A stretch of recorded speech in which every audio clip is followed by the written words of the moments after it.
Imagine करो एक ऐसा पुल जो तो सिर्फ किनारे नहीं, दो स्टेट्स, दो कल्चर्स को जोड़ता है। एक तरफ असम का छोटा सा टाउन ढोला और दूसरी तरफ अरुणाचल प्रदेश का सादिया। ऐसी जगह जहाँ के लोग सालों तक अपने ही कंट्री से अलग महसूस करते थे। जिंदगी फेरी के भरोसे चलता था। जब फेरी चलती थी तो स्कूल भी चला, हॉस्पिटल भी चला, मार्केट भी चला, और जब फेरी नहीं चली तो कुछ भी नहीं चला। रात में तो ये रीजन कंट्री से कट जाता था। लेकिन जब 2017 में भूपेन हजारिका सेतु बना, सब कुछ बदल गया। इस ब्रिज ने सिर्फ किनारे नहीं, सपने जोड़े।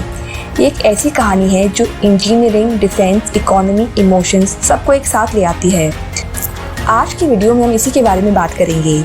इस वीडियो में हम जानेंगे कि ये ब्रिज कैसे बना, क्यों बना और इसका नॉर्थ ईस्ट के लोगों की ज़िंदगी पे क्या इम्पैक्ट हुआ, इसका मिलिट्री इम्पोर्टेंस, इसका इकोनॉमिक फ़ायदा और कैसे ये ब्रिज भारत की बॉर्डर डिप्लोमेसी, यूथ का ग्रोथ और फ्यूचर स्ट्रैटेजी का एक बड़ा हिस्सा है।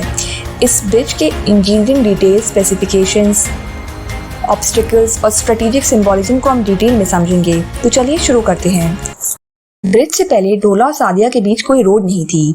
ब्रह्मपुत्रा नदी और उस पर चलने वाली कुछ दिन के वक्त फेरीज। रात में तो कुछ भी नहीं। मौसम खराब हुआ तो फेरी भी नहीं चली। इमरजेंसी हो जाए तो एम्बुलेंस भी नहीं।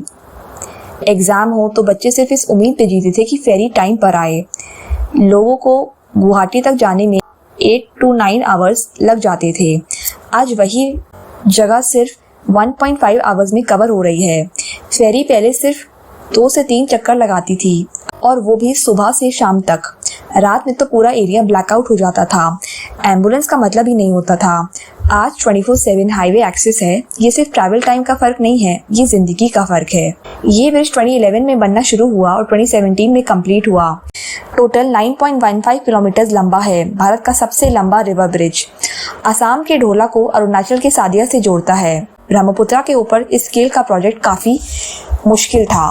ब्रिज का विड्थ है अप्रोक्सीमेटली 12.9 मीटर्स, जिसमें 2 लेन कैरियज वे के साथ फुटपाथ और सेफ्टी बैरियर्स भी इंक्लूड किए गए हैं। ये ब्रिज 182 स्पैन्स में डिवाइडेड है और हर स्पैन का लेंथ लगभग 50 मीटर्स है। इसका design RCC reinforced cement concrete box girders पे बेस्ड है। इसमें प्रीका सेगमेंटल टेक्नोलॉजी यूज की गई है, जिससे कंस्ट्रक्शन स्पीड बढ़ी और एक्यूरेसी भी मेंटेन हुई।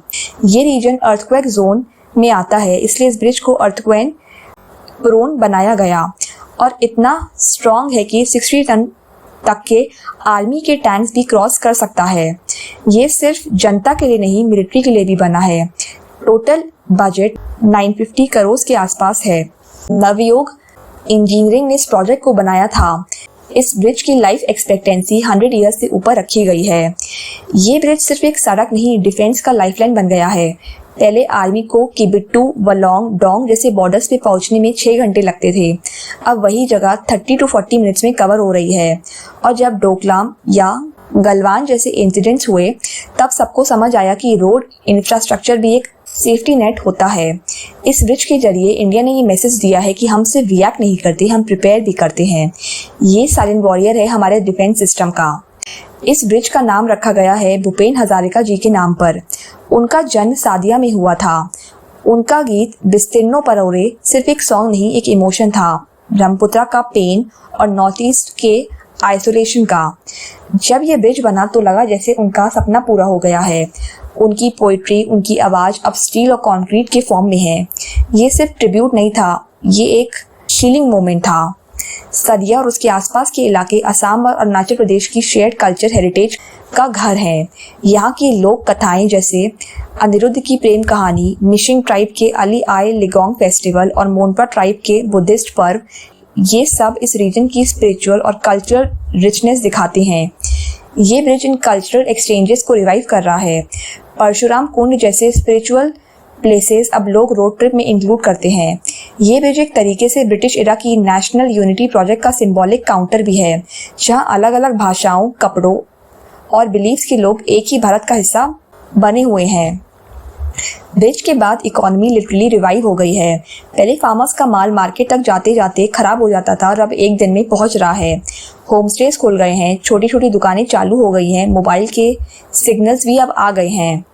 डिब्रू साइकोवा नेशनल पार्क और परशुराम कुंड में अब लोग आ रहे हैं।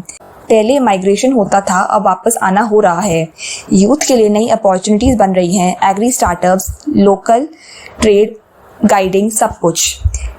1999 में कारगिल वॉर के बाद इंडिया ने रियलाइज़ किया कि बॉर्डर पे सिर्फ सोल्जर्स नहीं, रोड भी चाहिए।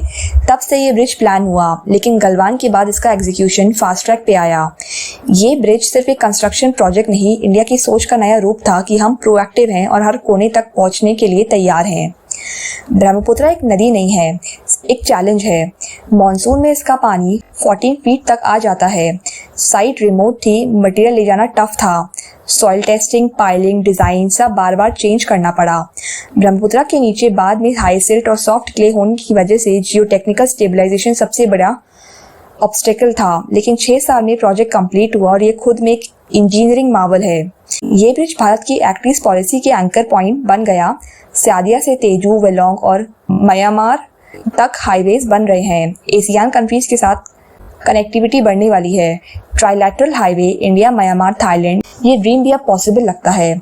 वाइब्रेंट विलेजेस प्रोग्राम के तहत जो बॉर्डर विलेजेस पे थे, अब उन तक स्कूल्स, नेटवर्क, राशन सब कुछ पहुंच रहा है। ये सिर्फ बॉर्डर नहीं जोड़ रहा, भारत को साउथ ईस्ट एशिया से जोड़ने का काम भी कर रहा है। ये ब्रिज सिर्फ व्हीकल्स के लिए नहीं, सपनों के लिए भी बना है। अब लोग अपने गाँव में बिजनेस शुरू करने के बारे में सोच रहे हैं। सर्विसेज, हैंडीक्राफ्ट, ट्रेड सब कुछ लोकल बन रहा है। स्टूडेंट्स अब इजीली गुवाहाटी के कॉलेजेस भी जा सकते हैं। अब सपने शिफ्ट नहीं होते, सपने वहीं के वहीं देखे जाते हैं। पहले लोग खुद को भारत से जुड़ा हुआ नहीं मानते थे, आज वो कहते हैं हम भी भारत का इंटीग्रल पार्ट है। इंफ्रास्ट्रक्चर सिर्फ ज़मीन नहीं जोड़ता, वो लोगों को भी जोड़ता है। जब आप असम या अरुणाचल जाते हैं तो आपको फील होता है कि लैंग्वेज अलग हो सकती है, कल्चर अलग हो सकता है, लेकिन देश एक ही है। ये ब्रिज एक मैसेज है कि भारत के हर कोने का लोग मैटर करते हैं। भूपेन हजारिका सेतु सिर्फ एक ब्रिज नहीं है, ये एक स्टोरी है भारत के ग्रोथ की, उसकी यूनिटी की और उसके सपनों की। इंफ्रास्ट्रक्चर तभी कंप्लीट होता है जब वहाँ सिर्फ रास्ते नहीं, रिश्ते भी बनते हैं। भूपेन दा के गीत में जो दर्द था, आज उस ब्रिज में वो सुकून है। ये ब्रिज बताता है कि भारत का हर रीजन इम्पोर्टेंट है, हर आवाज़ की वैल्यू है और हर पुल एक पैगाम बन सकता है। आपकी क्या थॉट्स हैं इस पुल को लेके? अपने थॉट्स कमेंट सेक्शन में शेयर करें। अगर आपको ये वीडियो इंसाइटफुल लगा हो तो वीडियो को लाइक करें, शेयर करें और चैनल को सब्सक्राइब करें।